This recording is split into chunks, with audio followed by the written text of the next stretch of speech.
ಓಂ ಶ್ರೀ ಗುರುಭ್ಯೋ ನಮಃ. ಫ್ರೆಂಡ್ಸ್, ಎಲ್ಲರಿಗೂ ನಮಸ್ಕಾರ. ಪ್ರಿಯ ಮಿಥುನ ರಾಶಿಯ ಬಂಧುಗಳೇ, ಈ ಸಂದೇಶ ಸಾಮಾನ್ಯವಲ್ಲ. ನೀವು ಇದನ್ನು ಹುಡುಕಿಕೊಂಡು ಬಂದಿಲ್ಲ, ಈ ಸಂದೇಶನೇ ನಿಮ್ಮನ್ನು ಹುಡುಕಿಕೊಂಡು ಬಂದಿದೆ. ನಿಮ್ಮ ಜೀವನದಲ್ಲಿ ಇತ್ತೀಚೆಗೆ ನಡೀತಾ ಇರುವ ಅಸ್ಥಿರತೆ, ಮನಸ್ಸಿನ ಅಲೆಮಾರಿ ಸ್ಥಿತಿ, ಒಂದೇ ವಿಷಯದ ಬಗ್ಗೆ ಮತ್ತೆ ಮತ್ತೆ ಯೋಚಿಸುವ ಅಭ್ಯಾಸ, ಇವೆಲ್ಲವೂ ಕೂಡ ಸಾಮಾನ್ಯ ಅಲ್ಲ. ಜನವರಿ 17, 18, 19, 20, 21, 22, 23 ಈ ದಿನಗಳು ನಿಮ್ಮ ಜೀವನದಲ್ಲಿ ಒಳಗೊಳಗೆ ದೊಡ್ಡ ಬದಲಾವಣೆಗಳನ್ನು ಸಿದ್ಧಪಡಿಸುವ ದಿನಗಳಾಗಿರುತ್ತೆ.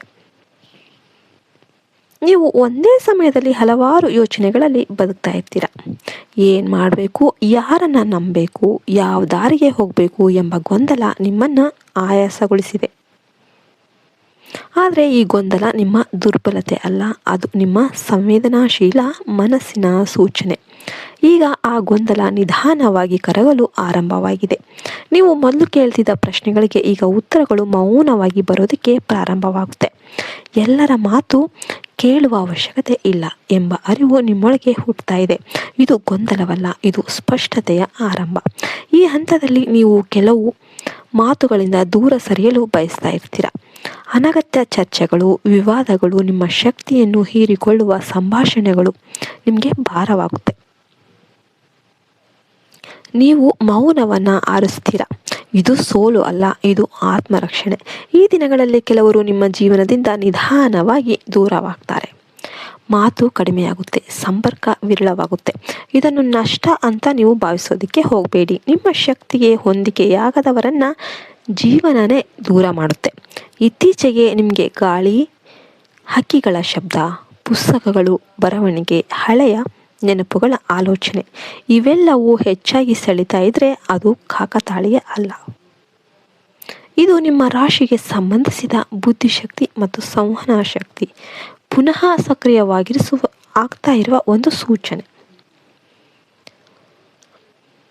ಮನಸ್ಸು ಅಚಾನಕ್ ಹಗುರವಾಗಿರುವ ಒಂದು ಕ್ಷಣಗಳು ಬರ್ತಾ ಇವೆ.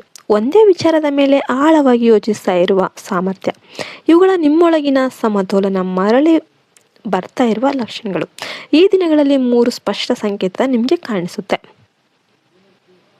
ಮೊದಲನೇದಾಗಿ ಹೇಳೋದಾದ್ರೆ, ಮಾತಿನ ಮೂಲಕ ಬರುವ ಒಂದು ಸಂದೇಶ, ಒಂದು ಮಾತು, ಒಂದು ವಾಕ್ಯ, ಒಂದು ಓದು, ಅದು ನಿಮ್ಮ ಯೋಚನೆಗೆ ಹೊಸ ದಿಕ್ಕನ್ನು ನೀಡುತ್ತೆ. ಎರಡನೆಯದಾಗಿ ಹೇಳೋದಾದರೆ, ಹಳೆಯ ವಿಷಯಗಳ ಪುನಃ ಸಂಪರ್ಕ.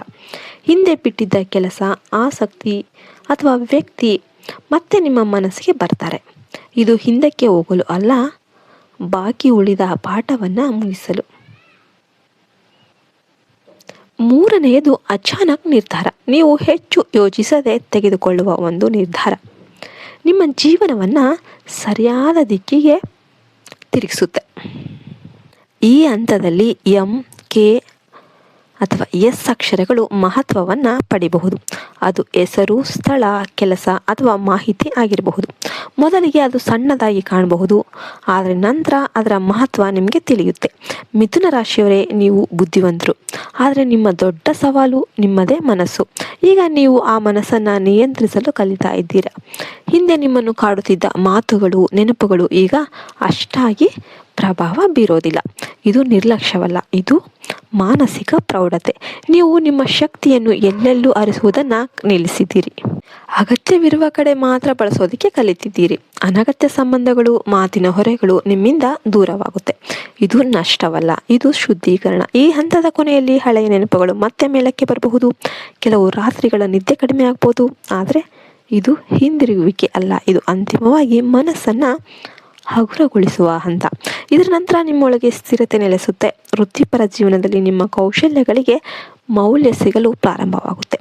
ಬರವಣಿಗೆ, ಮಾತು, ಮಾರಾಟ, ಶಿಕ್ಷಣ, ತಂತ್ರಜ್ಞಾನ ಅಥವಾ ಸಂವಹನ ಸಂಬಂಧಿಸಿದ ಕ್ಷೇತ್ರಗಳಲ್ಲಿ ಅವಕಾಶಗಳು ಅನ್ನೋವು ಕಾಣಿಸಿಕೊಳ್ಳುತ್ತೆ. ಹಣಕಾಸಿನಲ್ಲಿ ಅತಿರೇಕ ಇಲ್ಲದಿದ್ರೂ ಕೂಡ ಚಲನೆ ಬರುತ್ತೆ. ಸಣ್ಣ ಆದರೆ ನಿರಂತರ ಆದಾಯ ಮೂಲಗಳು ಸ್ಥಾಪನೆಗೊಳ್ಳುತ್ತೆ. ಕುಟುಂಬದಲ್ಲಿ ನಿಮ್ಮ ಮಾತಿಗೆ ಹೆಚ್ಚಿನ ಗಮನ ಸಿಗುತ್ತೆ. ಆರೋಗ್ಯದ ವಿಷಯದಲ್ಲಿ ಮನಸ್ಸಿನ ಒತ್ತಡ ಕಡಿಮೆ ಆದಂತೆ ದೇಹವು ಸಹಕರಿಸಲು ಪ್ರಾರಂಭಿಸುತ್ತೆ. ನೆನ್ಪಿಟ್ಕೊಂಡ್ಬಿಡಿ, ನಿಮ್ಮ ಶಕ್ತಿ ಶಬ್ದದಲ್ಲಿಲ್ಲ, ಅರ್ಥದಲ್ಲಿ ಇದೆ. ಈ ದಿನಗಳಲ್ಲಿ ಹೆಚ್ಚು ಮಾತನಾಡುವ ಅವಶ್ಯಕತೆ ಇಲ್ಲ. ಸರಿಯಾದ ಸಮಯದಲ್ಲಿ ಸರಿಯಾದ ಮಾತು ಸಾಕು. ದಿನಕ್ಕೆ 1 ಬಾರಿ ನಿಮ್ಮ ಉಸಿರಿನ ಮೇಲೆ ಗಮನ ಹರಿಸಿ ಮನಸ್ಸನ್ನು ಶಾಂತಗೊಳಿಸಿ. ದೊಡ್ಡ ಪೂಜೆಗಳ ಅಗತ್ಯ ಇಲ್ಲ. ನಿಮ್ಮ ಜಾಗೃತ ಮನಸ್ಸೇ ನಿಮ್ಮ ದೇವಾಲಯ. ನೀವು ಅನುಭವಿಸಿದ ಗೊಂದಲಗಳು ಶಿಕ್ಷೆಗಳಲ್ಲ, ಅವು ನಿಮ್ಮ ಜೀವನದ ನಿಜವಾದ ದಿಕ್ಕನ್ನು ಹುಡುಕಿಸಲು ನಡೆದ ದೈವಿಕ ಪ್ರಕ್ರಿಯೆ. ಈಗ ಅದು ಸ್ಪಷ್ಟ ಆಗ್ತಾ ಇದೆ. ದೇವರ ಕೃಪೆ ನಿಮ್ಮೊಂದಿಗಿದೆ. ಇದು ಕಲ್ಪನೆ ಅಲ್ಲ, ಇದು ನಿಮ್ಮ ಮುಂದಿನ ಅಧ್ಯಾಯದ ಆರಂಭ. ಈ ವಿಡಿಯೋ ನಿಮಗೆ ಇಷ್ಟ ಆಯಿತು ಅಂದರೆ ದಯವಿಟ್ಟು ಲೈಕ್ ಮಾಡಿ, ಶೇರ್ ಮಾಡಿ, ಸಬ್ಸ್ಕ್ರೈಬ್ ಮಾಡಿ. ಮತ್ತೆ ಇನ್ನೊಂದು ವಿಡಿಯೋದಲ್ಲಿ ಸಿಗೋಣ ಎಂದು ಹೇಳ್ತಾ ನಾನು ಈ ವಿಡಿಯೋವನ್ನು ಮುಗಿಸ್ತಾ ಇದ್ದೇನೆ.